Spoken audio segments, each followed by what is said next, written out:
ओम शांति।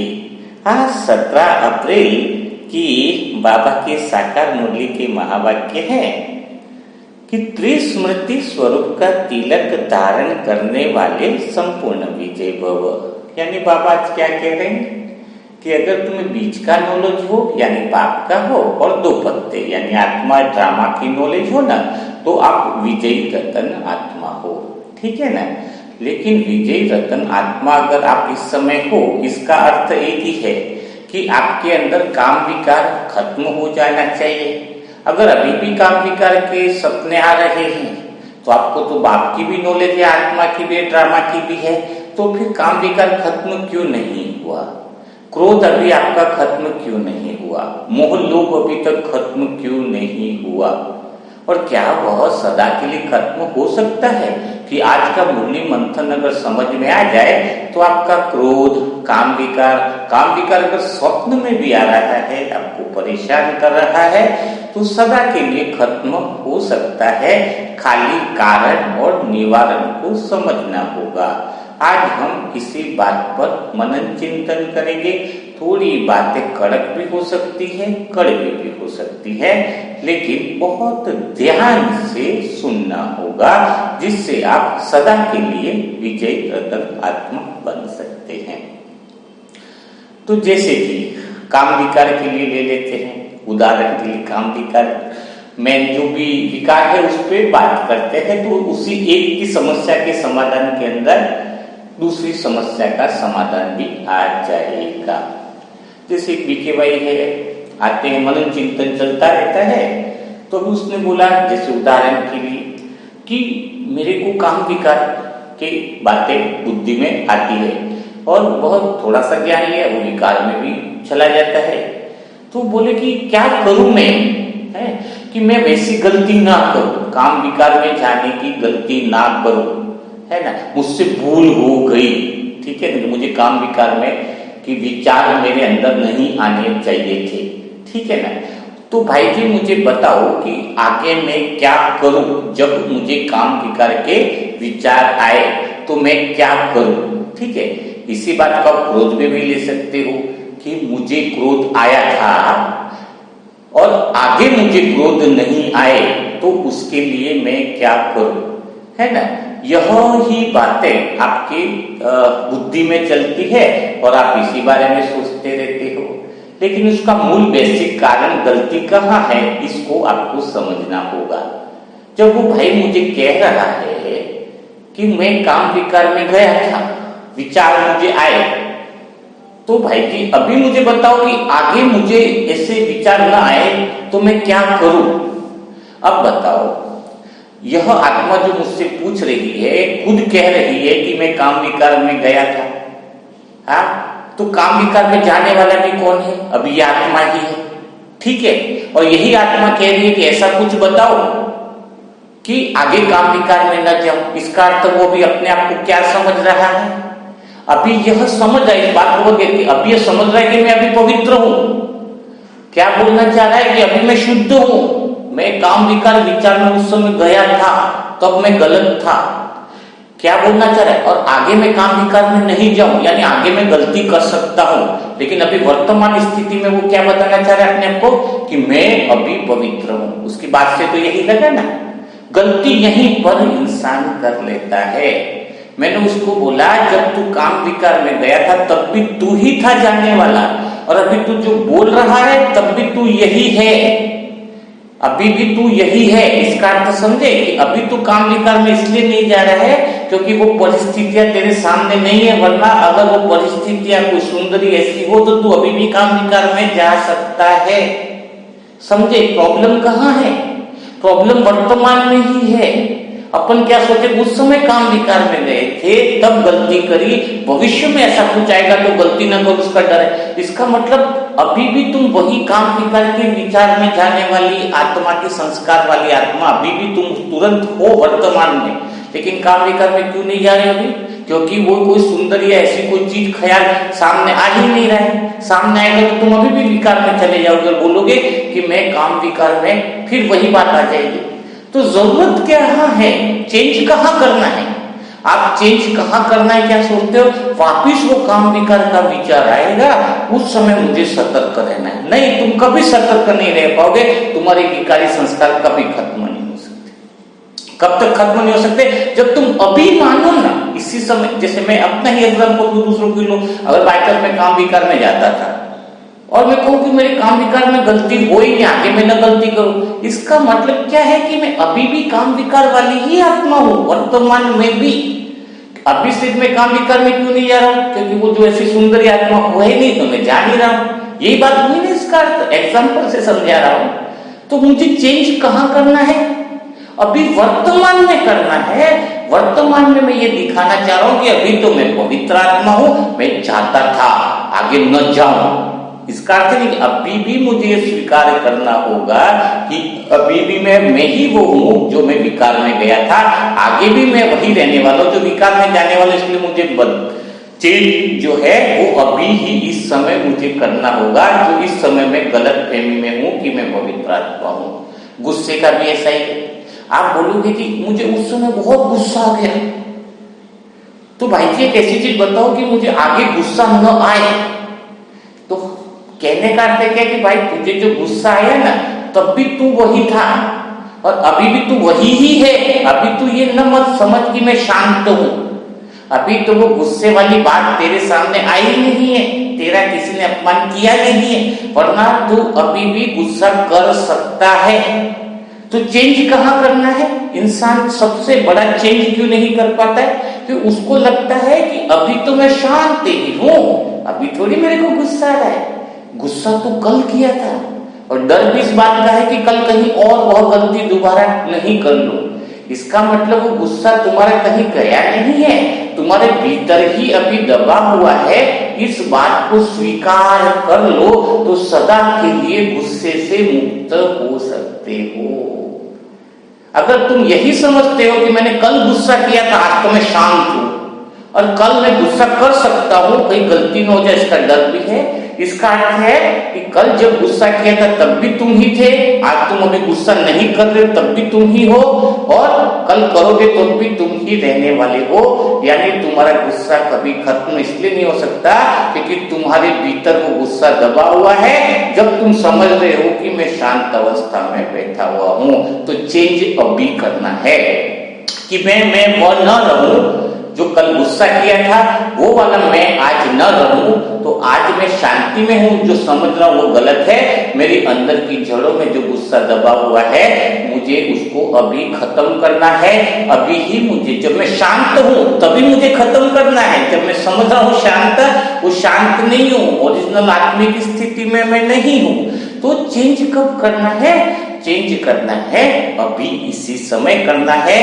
सदा के लिए विकारों से मुक्त होने का, विजय होने का जो साधन है वो यह है कि तुम शांत चित्त होते हुए भी तुम्हें अगर डर है कि तुम गुस्सा कर सकते हो, इसका मतलब तुम्हारे भीतर में वो गुस्सा अभी है, तुम अभी देहभान में हो, गलत फहमी में हो। इसको स्वीकार करो तो आगे बात बन सकती है। तो अब बात आगे क्या करें? चलो स्वीकार कर लिया कि भाई मेरे अंदर ही पवित्रता या अपवित्रता के संस्कार है, या मेरे अंदर है अभी भी क्रोध के संस्कार है। अगर पहली स्टेज होगी स्वीकार करने की, है ना, विजय रत्न बनने के लिए पहली क्या स्टेज हो गई कि आप स्वीकार कर लो कि अभी भले तुम्हें विकार नहीं आ रहा है, लेकिन तुम विकार में जा सकते हो क्योंकि वो साधन तुम्हारे पास नहीं है। क्रोध भी तुम कर सकते हो, तो वैसे भी स्वीकार तो कर लिया। अब आगे क्या करें कि वो आत्मा के अंदर की गहराई में जो विकार बसा हुआ है उसको हम खत्म कैसे करें? तो उसकी दूसरी जो विधि है, दूसरा जो तरीका है वह क्या है? दूसरा जो तरीका है वह है आपका आत्मिक भाव, साक्षी भाव, है ना। कौन सा भाव है ना, कौन सा भाव है? आत्मिक भाव या साक्षी भाव, या तीसरे स्थिति में कहेंगे कि योग युक्त अवस्था अभी इसी समय आपको करनी है ना। स्वीकार तो कर लिया, अब वह स्थिति कैसे लाए, ठीक है ना, इस पे, ताकि आज हम विजय रत्न बन जाएंगे। अगर बहुत, ये शब्द बहुत ध्यान से और गहराई से सुनने और समझने वाले हैं, है ना। मैं चाहता हूं पहले 2 आत्माएं समझे, लेकिन काम हो जाना चाहिए। जरूरी नहीं है कि भीड़ वाली आत्माएं समझे, सत्युग में तो वैसे ही कम आत्माएं रहने वाली है। तो बात क्या आ रही है कि कैसे मैं अंदर स्वीकार करने के बाद अंदर के विकारों को दूर करूं, तो साक्षी भाव नहीं आत्मिक भाव कैसे पैदा करें। तो आपको एक काम आज से अभी से करना है कि आपको अवेयरनेस हो जाना है। अगर आपके अंदर अवेयरनेस है, जागरूकता है, तो आप कभी भी विकार, क्रोध विकार या जो भी है लोभ वगैरह में आप नहीं जाओगे। तो अवेयरनेस का अर्थ क्या है? अवेयरनेस में तो आपने सीख लिया है कि बोले भाई हमें तो पता है कि हम आत्मा है, सारी दुनिया को देखने वाली हम आत्मा है, सब चीज को देखने वाली हम आत्मा है। लेकिन वास्तव स्थिति में देखा जाए, पूरा दिन तुम्हें इसकी अवेयरनेस है कि मैं आत्मा देखने वाली हूं? बिल्कुल नहीं है, बिल्कुल नहीं है। अगर अवेयरनेस हो ना, तो आज के दिन में ही आप संपूर्ण रूप से क्या हो जाओगे? मुक्त हो जाओगे। तो अवेयरनेस का अर्थ क्या है? जरा इसको समझो। जैसे कि मैं खुद प्रैक्टिकल अभ्यास करता हूं, जिससे मुझ आत्मा ने अंदर के विकारों पर जीत प्राप्त करी, उसका राज आपको खोलता हूं। विकारों पर जीत यानी सूक्ष्म अंश हो भी सकता है, ऐसा नहीं कि संपूर्ण निर्विकारी बन गए, लेकिन जो बड़े मोटे तर्क पर जो बड़े संस्कार है जो लगभग बदल चुके हैं, उसके बारे में अभ्यास की बात बताओ। तो क्या करना अवेयरनेस का अर्थ कि हर समय पूछना है, मैं आत्मा देखने वाली हूं, लेकिन इस बात का अवेयरनेस अगर हो जाए दिन में अगर 50 से 100 बार भी कि मैं कौन देखने वाला है। जैसे बाहर कुछ दुनिया दिख रही है, तो आपको पता है आत्मा दिख रही है, लेकिन एक प्रश्न तुरंत पूछना है, ताकि कौन देखने वाला है इसकी अवेयरनेस होगी तो जिंदगी बदल जाएगी। क्या बोलना है? दिख रहा है, कौन है जो इसको देख रहा है? ऑटोमेटिक आत्मिक स्थिति आ जाएगी ना। कौन है इसको देख रहा है? इवन आप ब्रश भी कर रहे हो तो कौन है जो ब्रश करवा रहा है? कौन है जो ब्रश कर रहा है? ठीक है ना। कौन है जो ब्रश करते हुए देख रहा है? ठीक है ना। देखने का अर्थ कौन किसके अवेयरनेस है? कौन है जो यह सुन रहा है? अगर आप मूवी में भी चलेंगे तो कौन है जो इसको देख रहा है? कौन है जो इसको जान रहा है? कोई बातें समझ नहीं रहा है ना, कोई बातें बोल रहा है, सामने बातचीत चल रही है, तो क्या पूछना है? क्या अवेयरनेस होगी? बीच में आप आधे घंटे में 1 बार 2 बार अगर अवेयरनेस ले आते हो और ये अभ्यास कर लेते हो, आपकी भीतर से सारी चीजें विकार खत्म हो गई। क्रोध आ गया चला गया, बाद में क्या देखना है? सीधा भी क्रोध आया है, कौन है जो क्रोध को देख रहा है? इतना पूछा नहीं कि क्रोध गायब हो जाएगा। कौन है जो काम विकार के विचारों को भी देख रहा है? आया ना समझ में? तो कौन है जो यह सब कुछ देख रहा है? ये छोटे छोटे अभ्यास करने हैं कि नहाते हुए भी कौन है जो नहाते हुए भी देख रहा है, सब कुछ देख रहा है। गली में झगड़ा हो रहा है, चाहे भजन हो रहे हैं, लेकिन प्रश्न यही है कि कौन है जो इस भजन को देख रहा है? कौन है जो इस भजन को सुन रहा है? यह अभ्यास आपकी जिंदगी को बदल देगा। पूरे दिन में अगर आप 50 हर आधे घंटे में 2-4 बार भी यह अवेयरनेस का अर्थ क्या है? आप खाना बना रहे हो, आप बोलते हो मैं आत्मा शरीर से काम कर रही हूँ, खाना बना रही हूँ, तो आत्मा समझ पाए आज तक? बताओ। तो आत्मा तो आप हो, काम भी शरीर कर जान रहे हो। बाबा ने कहा ना आत्मा का ड्रामा का ज्ञान होना चाहिए तो विजय बनोगे। तो पहली मैं आत्मा की ज्ञान की बात ही कर रहा हूँ। आपको अवेयरनेस होनी चाहिए कि खाना कौन है जो खाना बनाते हुए देख रहा है? तो आत्मा है। तो अवेयरनेस की अवेयरनेस, आत्मा की जागरूकता। आत्मा तो समझे, लेकिन होश में कहा? आत्मा को जगह तक तो होश में आए, आत्मा है समझ लिया, पर आत्मा तो बैठी हुई है, जो चल रहा है चलने दो। तो आप तो उसमें इन्वॉल्व हो गए ना। इन्वॉल्व नहीं, आप किसी काम करते हुए उससे डिटैच रहो। उसका तरीका ही यही है कि पहला खाना बनाते हुए आदत बना लो। कौन है जो इस खाना खाते हुए, खाना बनाते हुए सब कुछ देख रहा है? ठीक है ना। चलते हुए भी अगर आप ये देखोगे कि कौन है जो शरीर को चलते हुए भी देख रहा है, आपको थकानी नहीं लगेगी, आप 6 घंटा रास्ता पार कर लो। हाँ, कौन है जो इसको देख रहा है? तो ये कोई आत्मा की नॉलेज है ना। ये प्रैक्टिस करोगे तो विजय बन जाओगे। उसमें थोड़ा सा और है, आगे बढ़ेंगे कि कौन है जो देख रहा है, वो गति नहीं कर रहा है, वो केंद्र बिंदु में वो स्थित है। तो जीवन भर जो भागता रहता है, यानी उसका चित्त जिसका भागता है वो दुनिया में बाहर की तरफ यात्रा करता है। जो गति में रुक जाता है सेंटर पॉइंट में, वो बाबा ने कहा ना कि आत्मिक अवस्था सारी चीजों, तो जो सेंटर पॉइंट में रुक जाता है वह सब कुछ पा लेता है। जो भागेगा वो मृत्यु की तरफ भाग रहा है, वह दुख और शांति की तरफ भाग रहा है, और वो जितना भाग रहा है उतना ही वह स्वयं से दूर होता जा रहा है। आपकी परेशानी का कारण यह है कि आपके पास दो अकाउंट है। एक अकाउंट है जिसमें माइनस ही माइनस दिखा रहा है, उसको बार बार इंटरनेट से लॉगिन कर रहे हो और माइनस में दिखा रहा है। एक खाता आपके पास ऐसा है जिसमें अरबों रुपया है, लेकिन उसका पासवर्ड नहीं पता है। वो आपको कई को तो ये भी नहीं पता कि मेरे पास वो खाता है।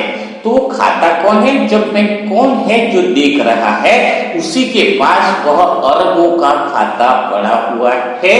जरूरत इस बात की है कि आप एक जगह ठहर जाओ, भागना बंद करो, एक जगह रुक जाओ, एक जगह स्थिर हो जाओ।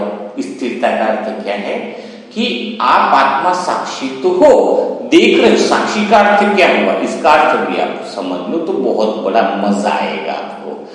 कि साक्षी का अर्थ है कि आप साक्षी हो जाओ। आत्मिक स्थिति बाबा ने कहा बीज का ज्ञान हो गया परमात्मा का, अब आत्मा का ज्ञान। तो आत्मा का ज्ञान और ड्रामा का ज्ञान में क्या हो गया कि साक्षी का अर्थ है कि जो तुम्हारे आसपास बदलाव हो रहे हैं उस बदलावों को तुम शांति से देख रहे हो।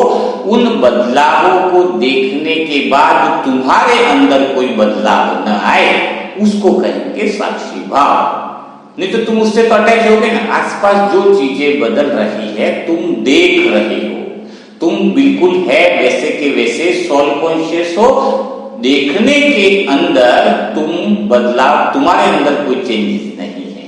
तुम हो गए साक्षी भाव, देखने वाले, है ना। आत्मिक भाव यानी देखने वाले, सेंटर पॉइंट यानी क्या हो गए, तुम देखने वाले हो गए।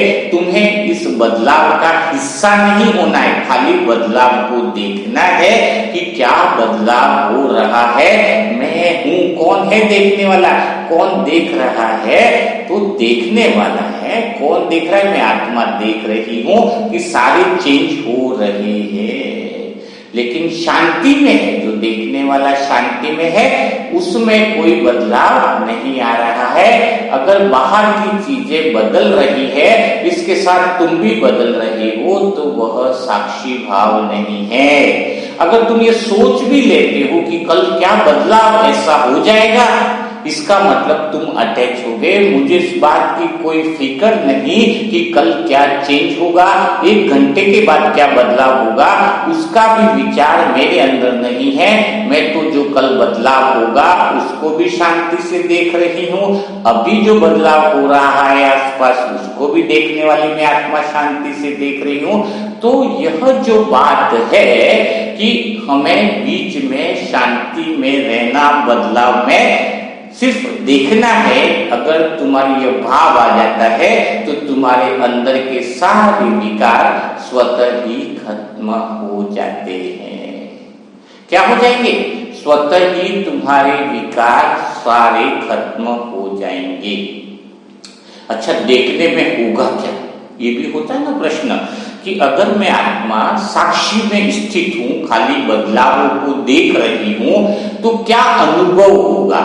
देखने पर क्या मेरे अंदर चेंज आ रहा है? मेरे अंदर मतलब मुझे क्या मिल रहा है? खाली मैं देखूं ही सही तो मुझे मिल क्या रहा है? ये भी तो होता है ना प्रश्न कि चलो भाई जी आपने तो बता दिया कि मैं देखूं ही सही दुनिया में क्या चल रहा है, आसपास में क्या चल रहा है। हो सकता है थोड़ी देर के लिए ऐसा मत सोचना कि पहले दिन से तुम बदलाव कर दिए और तुम अभी से कहीं डिटेच नहीं कर रहे। आप साक्षी भाव का प्रोग्राम चालू करो। ऐसा नहीं कि अभी से ही तुम अवेयर, खाली अवेयरनेस में जैसे आपको बताया कि कौन देखना, तो ये प्रक्रिया स्टार्ट करनी है। तुम्हें तैरना सीखना, एक ही दिन में बोलोगे मैं तो पूरा स्विमिंग सीख लो तभी मैं तालाब में कूदू, है, तभी प्रैक्टिस करो। तो ऐसा थोड़ी होता है, तब तक मैं सूखे मैदान में प्रैक्टिस करो तो सूखे मैदान में तो प्रैक्टिस होगी नहीं ना, तालाब में ही प्रैक्टिस होगी ना स्विमिंग की।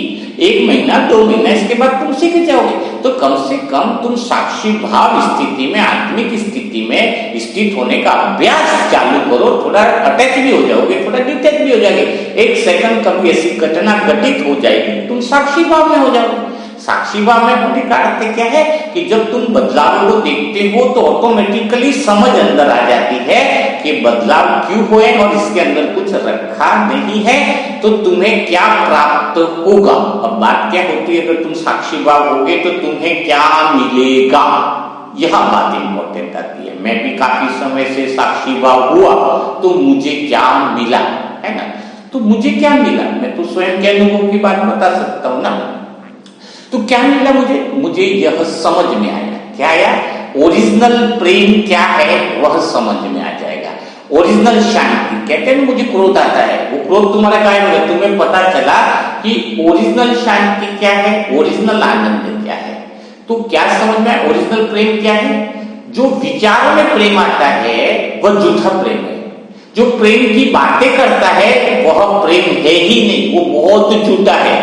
कोई बोलेगा, मेरे लिए बोलेगा, भाई जी मैं आपसे बहुत प्रेम करता हूं, भाई जी बहुत अच्छा, भाई जी आप बहुत प्यारे। तो मैं उसके प्रेम को क्या समझा मैंने साक्षी भाव से, कि ये उसका प्रेम खाली विचारों में है। जब विचार खत्म उसका प्रेम खत्म। क्या प्रेम है उसका, जो विचारों में प्रेम है उसको प्रेम नहीं कहेंगे। लड़का लड़की दूसरी भी जो बातें करता है, आई लव यू, मैं तुमसे प्रेम करता, उसका प्रेम तब तक ही है जब विचारों में प्रेम है। विचार वो प्रेम के विचार करना बंद करेगा, प्रेम खत्म कर देगा, प्रेम खत्म हो गया। जो प्रेम में होता है ना, ओरिजिनल प्रेम, साक्षी भाव में, आत्मा में जो प्रेम है, उसको यह विचार की जरूरत ही नहीं कि प्रेम करता हूं, ये ऑटोमेटिकली वो प्रेम में ही है। प्रेम में डूब जाना, प्रेम की बातें नहीं करना, प्रेम ही बन जाना। अभी मुझे जिससे प्रेम है, सबसे प्रेम है, आप सबसे प्रेम है, मुझे थोड़ी बोलना पड़ता है कि मैं आप सब आत्माओं से प्रेम करता हूं। लेकिन आपके दिल में अनुभव होता है ना कि भाई जी भी हमसे बहुत स्नेह है, बहुत प्रेम है। तो मैं विचारों में तो नहीं लाता हूं ना प्रेम है, कहता तो नहीं ना आपसे स्नेह है, पर ऑटोमेटिक अंतर्मन से अनुभव होता है ना, क्रियाओं से अनुभव होता है। बात करते हुए कितना भी बिजी हूं, कोशिश करता हूं जवाब देना है, किसी की फीलिंग न रह जाए। तो ये क्या दर्शाता है, ऑलरेडी मैं प्रेम में डूबा हुआ हूं, विचारों में प्रेम नहीं है। तो क्या समझ में आता साक्षी भाव में, कि जो विचारों से तुम्हें प्रेम करता है वह सबसे झूठा है इस दुनिया में, है ना। सबसे झूठा प्रेम कौन सा है, जो विचार में तुम्हें दिखाता है वह बड़ा कड़वा है, बड़ा खतरनाक है। तो साक्षी भाव में तुम्हें पता चलेगा कि मैं प्रेम ही हूं, मैं प्रेम में डूबा हुआ हूं, मैं शांति ही हूं, गहरी शांति है। उस प्रेम में डूबे हुए हो कि तुम्हें प्रेम की बात करने की जरूरत नहीं है। दुनिया में कई सारे ऐसे रिश्ते आपको मिलेंगे जो आपसे प्रेम की बात नहीं करेंगे कि मैं आपसे प्रेम करता हूं, लेकिन उन आत्माओं का आपसे बहुत गहरा और अनन्य रिश्ता दिखाई देगा। ऐसा लगेगा, ऐसा गठजोड़ लगेगा कि वो प्रेम में ही है। जो प्रेम में है आपसे, उसको पता भी नहीं रहता है कि वो आपसे प्रेम में है। कितनी गहरी बात है। जैसे परमात्मा हमसे गहरे प्रेम में है, हम आत्माएं उसके गहरे प्रेम में है, बहुत गहरे प्रेम में है, बताने की भी जरूरत नहीं हो रही है। तो आप साक्षी भाव में जैसे आए तो आपका क्या हुआ, आपके साथ आपको पता चला कि ओरिजिनल जो शांति है, मैं शांति के विचार करूं तब तो विचार करूं तब तक ही शांति रहेगी कि मैं शांत स्वरूप आत्मा हूं, मैं आत्मा आनंद स्वरूप हूं, हाँ मैं आत्मा। तो वो तो जब तक तुमने विचार किए तब तक तुम्हारी शांति है, वो ओरिजिनल शांति नहीं हुई। शांति का अर्थ है तुम स्वरूप बन जाओ, उसका रूप बन जाओ। बाबा क्या कहता है, उसका स्वरूप बन जाओ, यानी शांति में डूब जाओ, प्रेम में डूब जाओ, प्रेम ही बन जाओ। विचार की जरूरत नहीं रही, थॉट की जरूरत नहीं रही। थॉट वाला नकली प्रेम है, थॉट तो खाली असली प्रेम तक पहुंचाने का माध्यम है। तो जब तुम साक्षी हो जाओगे, बाहर के बदलावों को देख रहे हो, खुद तटस्थ हो, तो आपके अंदर वो प्रेम ओरिजिनल पैदा होगा। ओरिजिनल वो प्रेम में डूबा हुआ प्रेम आपको दिखेगा, ओरिजिनल शांति आपको दिखेगी, ओरिजिनल आनंद आपको दिखेगा।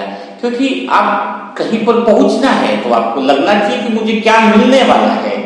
अभी ब्रह्मा बाबा आए शिव बाबा के पास, तो शिव बाबा ने क्या किया, जो था वो भी तो ले लिया, पर मिला क्या ब्रह्मा बाबा को? शिव बाबा ने ब्रह्मा बाबा से जो था वो चला गया, क्या मिला उनकी लाइफ में? यह समझ में आ जाए तो समझ में आ जाएगा कि वास्तव में आत्मिक स्थिति क्या है, सेंट्रल पॉइंट की स्थिति क्या है। जैसे कि क्या मिला है ना, क्या मिला था ब्रह्मा बाबा का, क्या गया वो देखो, बेटा था बेटा गया, भूले बेटे को बोला तुझे आत्मज्ञान है तो ठीक है, वरना तू तेरे रास्ते में। तो ब्रह्मा बाबा ने जिसको बहुत नाजों से पाला था, एक बेटे के मतलब समझो कितना प्यार से पाला होगा, गाड़ी थी उस समय की स्थिति में, लेकिन एक सेकंड के अंदर क्या किया, बेटे को छोड़ा ब्रह्मा बाबा ने। इतनी मेहनत से पाई से भागा दौड़ी से कमाई हुई दौलत को भी छोड़ दिया है, जो इमेजेस बनाई थी उसको भी छोड़ दिया है, तो सारी चीजों को छोड़ दिया। तो मिला क्या ब्रह्मा बाबा को? सब कुछ तो छोड़ दिया इन्होंने, पद छोड़ दिया, प्रतिष्ठा छोड़ दी, परिवार छोड़ा, धन छोड़ा, तो मिला क्या उनको? उनको क्या मिला? उनको यह मिला, उनको मिला ओरिजिनल प्रेम, जिसकी तलाश जन्म जन्म तक थी, ओरिजिनल शांति, ओरिजिनल आनंद। तो प्रेम तो उनके जीवन में वैसे भी था, बच्चे भी करते थे, पत्नी भी करते थी, दुनिया वाले भी उनको नमस्कार करते थे, लेकिन वह प्रेम कहाँ तक था? विचारों तक था। क्या था? देखा जी आप बहुत अच्छे हो, आपका स्वभाव बहुत अच्छा है ना, क्या था? तो वो पता चला, उनको समझ थी कि यह ओरिजिनल प्रेम नहीं है, विचार बदला प्रेम खत्म, जब तक विचार है तब तक प्रेम है। तो उन्होंने स्वयं के अंदर उस प्रेम को पा लिया, वो प्रेम स्वरूप हो गए, वो आनंद स्वरूप हो गए, वो साक्षात सुख स्वरूप हो गए। जो ओरिजिनल चाहत थी, यानी भागा दौड़ी खत्म कर दी, उन्होंने दौड़ना बंद कर दिया, स्थिर हो गए, एक जगह रुक गए। जैसे वह रुक गए तो उनके अंदर से आवाज क्या आई कि पाना था सो पा लिया। और हमारे चित्त की दौड़ अभी भी बनी हुई है, ब्रह्मा बाबा जैसा बनना है तो चित्त की दौड़ अभी भी पद को पाने के लिए है, चित्त की दौड़ धन को पाने के लिए है, चित्त की दौड़ बच्चे चाहिए, बच्चे अच्छे हो जाए उसके प्रति चित्त की दौड़ है। अरे जिस चीज के लिए चित्त की दौड़ भाग रही है वह तो सारी दौड़ों को छोड़ दिया ना ब्रह्मा बाबा ने, और आपकी दिशा उल्टी जा रही है, इनकी दिशा उल्टी जा रही है। तो कहां से हम वो विकारों को खत्म करेंगे? कहां से अंदर की सदाकाल की जड़ में बसी हुई काम वासना या अशांति को खत्म करेंगे? तो जब चित्त की दौड़ आपकी रुक जाए कि मुझे भागना नहीं है, भागना मन संसार में जाना, रुक जाए। अभी टेंशन किस बात की हो रही कि क्या होगा, क्या होगा वह देखना है, देखने वाली मैं हूं, बस उस बात की अवेयरनेस रखो, क्या होगा वो मत सोचो। अगर क्योंकि ये एक ऐसी ध्यान साधना है, ऐसी आत्मिक स्थिति है जहां पर पहुंच के ही आपको पता चलेगा कि क्या। ब्रह्मा बाबा सोचते कि मैं बच्चे को भी छोड़ दूं, धन भी ले रहे, तो बाबा आकर के ऊपर से पद प्रतिष्ठा सब कुछ ले रहे, तो मुझे मिलेगा क्या आखिर में? अगर वो सोचते तो क्या वो वहां पे पहुंच पाते? आज तो अपने पास एग्जाम्पल है, लेकिन आज वो सबसे शांत चित्त, आनंद स्वरूप, प्रेम स्वरूप, ओरिजिनलिटी जो है वो उनके अंदर आ गई। और आप आत्मा क्या सोच रहे हो? आप डुप्लीकेट में जी रहे। कैसे डुप्लीकेट में जी रहे? आप, उन्होंने इमेज छोड़ी ब्रह्मा बाबा ने, जो इतनी अच्छी इमेज थी, आप इमेज बनाने के पीछे भाग रहे हो। कहा भाग रहे आपका चित्त कि मैं इतना अच्छा बनूं कि लोग मुझे कहें कि वास्तव में ये बहुत अच्छा है। चलो आप इमेज बनाने के लिए भागे, आप आसपास के लोगों के साथ अच्छा व्यवहार कर रहे हो, बहुत, अरे थोड़ी सी काम में मदद कर रहे हो उनकी, इतना अच्छी बात है, मदद करें। अब आप 3 साल हो गए पड़ोसी से, इतना अच्छा व्यवहार कर रहे हो और वो भी ऊपर से अच्छा दिखा रहा है। एक दिन आपने कानों में सुन लिया उसकी आवाज, क्या सुनी? आप किस लिए भागे थे 3 साल तक? इमेज बनाने, अच्छा मीठा बोलना, मदद करना, और उसकी आवाज क्या सुनी? उसके जख्मी दिल क्या कह रहा है पड़ोस वाले का? क्या कह रहा है? ये पास वाला है ना, उससे सावधान रहना, थोड़ा ज्यादा अच्छा दिखा रहा है अपने आप को, भी बहुत अच्छा हूं मैं, मदद करता हूँ, मीठा बोलता है, बहुत अच्छा है। लेकिन इस दुनिया में जो बहुत ज्यादा अच्छे थे ना वही धोखेबाज होते हैं। मैंने देखा सबसे ज्यादा बदमाशाती वही होता है। अब आपने 3 साल तक मेहनत करी थी कि मैं पड़ोस में मैं इमेज दिखाऊं, अब आपने वो बातें सुनी पड़ोस में, तो उसके जख्मी दिल की यादें है ना, तो तुम जो इस इमेज को बनाने के लिए गए तो इमेज तो 1 सेकंड में चली गई। तो क्यों चली गई? क्योंकि तुम चले, तुम्हारा चित्त चला कि मैं दुनिया में इमेज बनाऊं। अरे इमेज तो तुम्हारी बन ही नहीं सकती जब तक लोगों के जख्मी दिल और उनके अनुभव नहीं बदलते। तो तुम कहां किस चीज के पीछे इज्जत का रो रहे हो? तुम सोच रहे मेरी इज्जत बना रहा मैं गलत में? उनके अंदर की स्थिति झांककर को देखोगे ना, तुम कितने भी अच्छे बन जाओ एक ही बात बोलेंगे, इससे ज्यादा घटिया इंसान कहीं नहीं है, क्योंकि उनकी यादें हैं, उन्होंने बहुत डिसीट खाए हुए, कलयुग का नाम ही यही है। फिर तुम्हें ठेस पहुंचेगी, अरे मैंने तो अपनी इमेज बनाने की कोशिश की और मुझे भी लग गया लड्डू। इसलिए मैं तो नॉर्मल रहता हूं भाई, मुझे कोई दिक्कत नहीं। बच्चा क्यों खुश रहता है? वो किसी इमेज बनाने में नहीं जाता है। किस में नहीं जाता है? किसी इमेज बनाने में नहीं जाता है। इमेज बनाने में गया तो भी वह दुखी होगा। वह मैंपन को ही खत्म कर दो कि मैं तो सोल हूं, मैं आत्मा हूं। क्या हूं? मैं तो आत्मा हूं। क्या हूं? मैं सोल हूं, है तो मैं देख रही हूं। तो बस जैसे है वैसे रहो ना, ओरिजिनल रहो ना, काहे को डुप्लीकेट इमेज बनाने की जरूरत है? ओरिजिनल में अगर आप रहे तो आप खुश रहोगे। अभी जैसे मैं बैठा हूं तो कभी खाली बैठा हूं, तो चिंतन भी कर रहा हूं, तो टीवी पे दबाए, चैनल दबाए, तारक मेहता का चश्मा आ गया, ठीक है भाई मैं देख रहा हूं। कोई दूसरे भाई आ गए, अरे भाई जी टीवी देख रहे, अरे क्यों ना देखो, आंखें दी है, आत्मा दी है, लेकिन टीवी देखते मुझे पता है कि कौन देखने वाला है। यह सबसे बड़ी बात है। क्या संसार की आंखें बंद कर लूं? जागृति है, अंदर अवेयरनेस है। मुझे दूसरों को इमेज क्या दिखानी है कि मैं तो सब चीज छोड़ छाड़ के बैठा हूं। आप अपनी इमेज दुनिया को दिखाने चाहते, छोड़ने का मतलब ये नहीं कि आप देखते हुए उसमें अटैच मत हो। क्या जैसे मैंने वो तारक मेहता देखा तो कल भी मुझे देखना है, दैट्स कॉल्ड अटैचमेंट। भाई हमने तो 1 महीने में पता चला फ्री है, रिमोट है तो चालू कर दिया, जो भी आया देख लिया, उससे कुछ सीखने को मिला तो हमने सीख लिया, समझ लिया, हमें पता चला कि हम किसी चीज से अटैच नहीं होते। तो उसमें मुझे डुप्लीकेट इमेज लोगों को दिखाने की क्या जरूरत है कि कोई आ गया तो मैं बंद कर दूं, कोई आ गया तो मैं मॉल में नहीं जाऊं, मैं घूम रहा हूं तो मैं ना जाऊं। नहीं, मैं तो जैसा हूं, जो हूं, ओरिजिनल ही रहूंगा। डुप्लीकेट से ज्यादा ओरिजिनल की वैल्यू ज्यादा रहती है। मुझे कोई इमेज नहीं बनानी, मैं जो हूं, जैसा हूं, एकदम नेचुरल रहूं, है ना। लोग तो ये तुम कितनी भी इमेज बनाने की पीछे भागोगे, तुम बिल्कुल और उल्टे चले जाओगे। और जो तुम स्वयं ओरिजिनल नेचर में रहोगे तो लोग तुम्हें बहुत पसंद करेंगे। भाई हम तो ऐसे ही हैं, हम तो ऐसे ही हैं, मैं आत्मा हूं। कल मुझे कहेंगे कोई कि भाई ये है वो है, नहीं, ओरिजिनल रहना है। जो वैल्यू है आपकी कैसी होनी चाहिए? ओरिजिनल रहनी चाहिए। तो फिर आप आत्मा क्या करोगे? अपने जो संस्कार है इमेज के या दूसरे, तो देह अभिमान स्वतः ही निकल जाएगा। झूठा दिखावा करना सबसे बड़ा देह अभिमान है, सबसे बड़ा अहंकार है।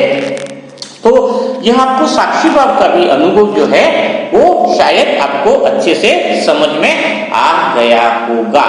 तो आप अभी यह प्रैक्टिस और यह अभ्यास जो है, जैसे कि कौन है देखने वाला, है ना, और डुप्लीकेट इमेज के पीछे नहीं भागना है, साक्षी भाव में ओरिजिनल प्रेम के अंदर डूबने का अनुभव करना है। ये जो 3-4 बातें बताई हैं, अगर आप उसका अभ्यास करते हो तो आप स्वतः ही पाओगे कि क्या पाओगे कि आप सदा के लिए विजयी रतन आत्मा बन चुके हो। तो कल फिर हम मुलाकात करेंगे नए मुरली मंत्र के साथ। तब तक के लिए सभी भाई बहनों को ओम शांति, ओम शांति।